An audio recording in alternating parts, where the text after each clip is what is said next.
let's talk about alternate picking for all you technicians out there, right?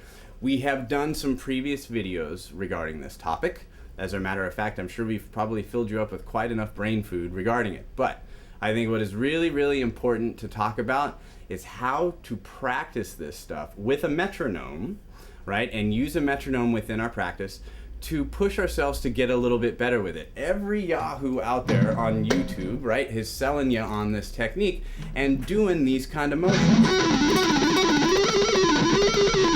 Things that we've done before. So what we want to do is talk about how to practice it, how to warm up with it. My noodles right now could use to be warmed up, and I want to put myself on the spot, do it on camera while you're staring at me, and we'll talk about how I warm up every day. And maybe this is something that you can approach with yourself as far as going into these techniques. So first thing that I want to talk about is chromaticism, right? Now, before you yawn and we talk about chromatic licks, right? Chromatic licks, a lot of the time, can be a tad bit monotonous, but the value within chromatic playing or just doing alternate picking runs with chromaticism is super, super important. So I'm grabbing my metronome. I've got it set at 152 beats per minute. I'm gonna set this thing casually here on my leg so you can kind of see what, or hear, I should say, where I'm at and how I'm going to approach this. And this is what I do in my everyday when I go ahead and practice myself. So we're gonna start with a simple chromatic lick that's gonna use the 1, 2, 3, and 4 fingers. We're gonna focus on just 2 strings. We're gonna do the 5th and the 6th string as we go through this. All right, so we have quarter notes, doing that exact same thing, going up a fret every single time. That's the whole exercise. Here we have. Every time we click, right on the beat. I'm addressing all the things I should. I got my pick tilted. I'm staying on the tip of my pick and I'm just working up the fretboard. That's quarter notes. We want to do 8th notes. 1 and 2 and 3 and 4 and.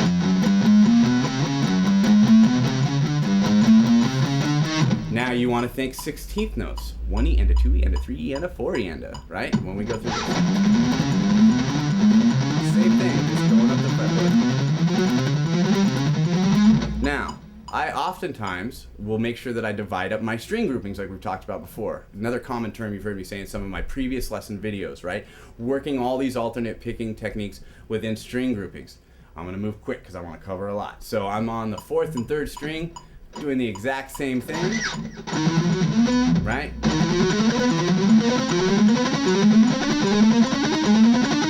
Very controlled and making sure that I'm palm muting everything and making sure that I'm really focused on having a sense of tightness within my notes as I go through it and just being very relaxed. It's about articulating these things cleanly. It's not necessarily about playing them as fast as you possibly can. I've been doing this stuff for a long time, so if I can't play it fast by now, I've got my own personal issues. But right now, we're just talking about making sure that we play everything very cleanly. So on this last group of strings, we're gonna kind of change it up a little bit, and I'll show you what the pattern is. I'm gonna go, still doing chromatic, 1, 2, 3, 4 fingers. I'm gonna slide up. And then I'm gonna slide up again. So that's giving me.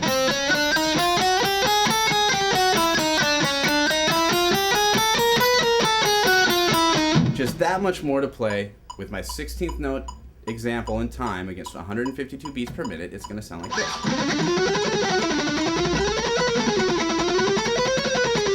Again, keeping it very, very simple. So let's kind of step it up a notch, right? We're going to take all of our scales and we're going to play them in one position and we're going to build some stamina here. Now, this is an old trick that people like to do, and we're going to run through everything and we're going to play it in one spot, and I'll tell you what I mean by that. So we're not playing necessarily in any particular key. If anything, we're playing in multiple keys, but I'm just going to play through this.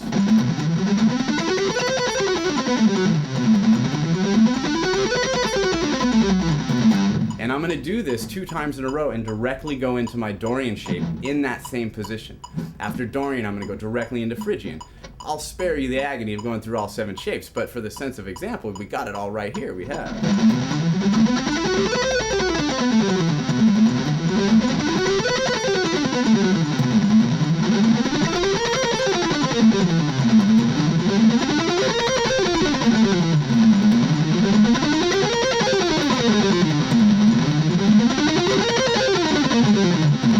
You can do this with all 7 scales. I just went through the modes that I like to play, 3 notes per string, or your diatonic scale shapes, 3 notes per string. As we go through these examples, I'm sure we'll have them nice and listed up there for you to be able to follow and be very, very clear. But this is a stamina exercise, and this is something that I always start out with. Most importantly, play everything slow. Go through all your examples very, very slowly as you work through them, and this will just enable you to play cleanly. You can play in multiple positions because, as you know, we have different string height, we have different fret distances and all of that as we go through the guitar, so you can practice these things at multiple tempos. I like to start at 152 myself because it's comfortable for me. It's not too fast, it's not too slow, and I can work through all these different examples. So what else can we do, right? We can take playing, let's say we're going to play 6 notes on each string. We're going to do diatonic to the key of G now, and I'm going to follow all the modes in 2 strings, and I'm going to play twice on them, right? Again, something that we've kind of addressed a little bit in previous lessons, but we're looking at this as a warm-up. This is warming up at the beginning of your day. That's what we're doing right now. Not necessarily thinking, yes, these are things that I can do, but these are things that I can do to get my hands going for the day, to play well, play cleanly, and be very accurate. So I'm going to go.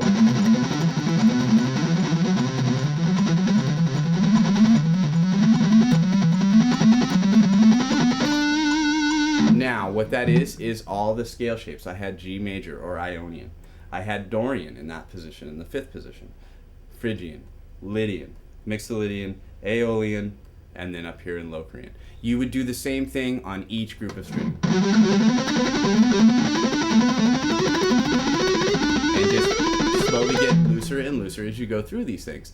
Now, let's talk about the very common lick that people do all the time, and we're going to change it up a little bit to practice it. It has been said over the years by many, many great players, it's one thing to be metronome fast and be very right on it every single time. But we want to have enough freeness and flow within your right hand to be able to almost create a little bit of extra whip or comfort within the lick to just kind of give it that slight bit of acceleration that is not just standard, right on the beat every single time. I have found the easiest way for me to achieve this is to try it this way. So what I'm going to do is I'm going to put my metronome at 138 beats per minute, and we're going to take this lick or pattern that we've done before. Now what I'm going to do is I'm going to cram all those notes in one beat. So my index finger is going to play F sharp every time the metronome clicks.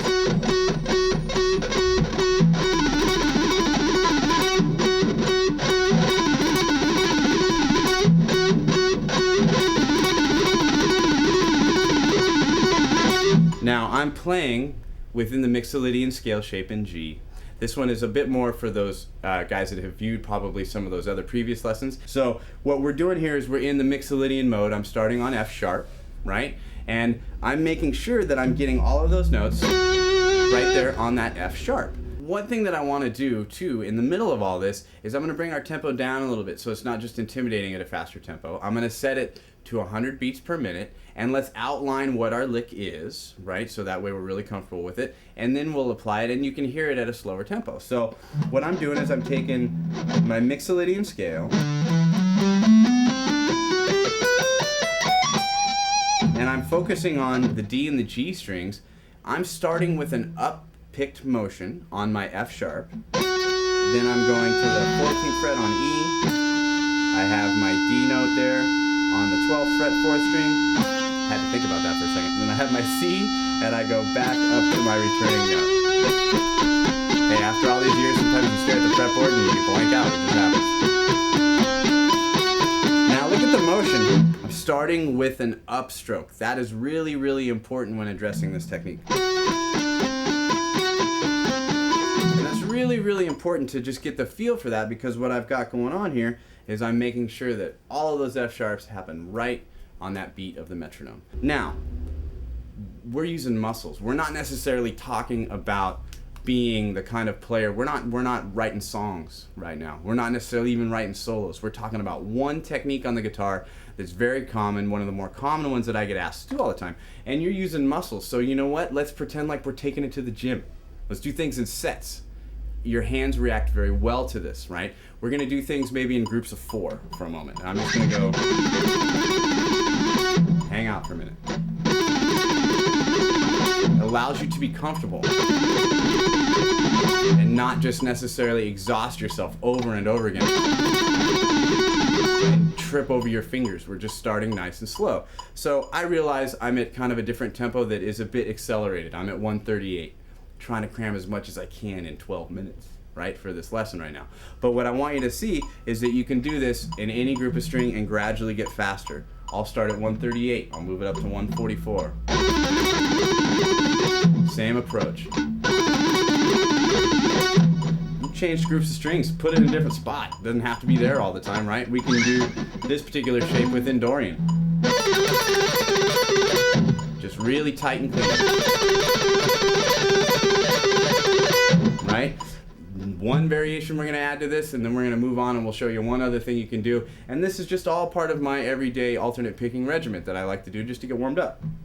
We're going to double up a little bit. We're going to go up to here now. Right? Another position that we've worked with in Mixolydian. Where we're going to double up is on the high E string between F sharp and G on your 14th and 15th frets. We're going to go like this.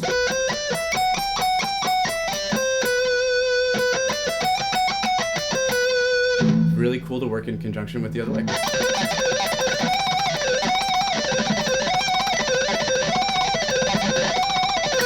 Really wicked when you get that one going in multiple positions. You can do it each spot maybe 4 times.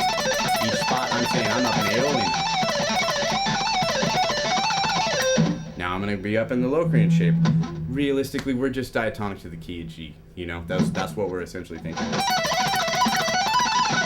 And you're just working these things out in different positions of the neck, making sure that we stay really, really tight and true to the muting that's going on, and essentially starting slowly. So these examples that I've gone through in this particular lesson, some of them might be at a tempo that is even faster than what you're capable of doing now.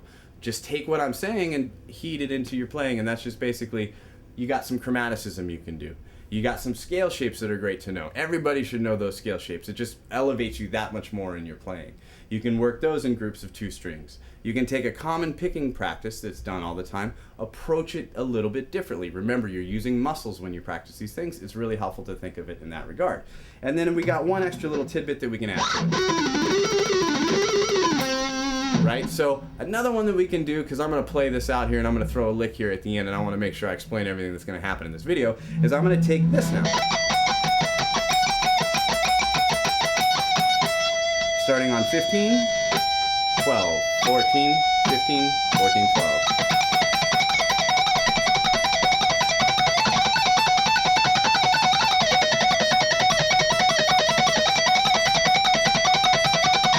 Now what I did there is I went up to what would be your 17, 14, and 15. Then I got a real minor tonality here. Thrown in that E flat, actually, just to kind of make it that much more interesting. Now what I like to do sometimes is I'll do these licks.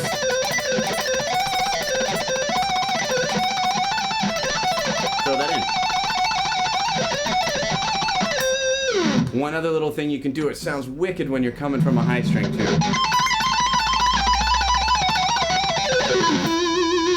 Alright everybody, alternate picking, one more segment. It's a great thing for all you technicians out there. I hope you can appreciate just the casual way to get into it and warm up. Thanks so much, appreciate it.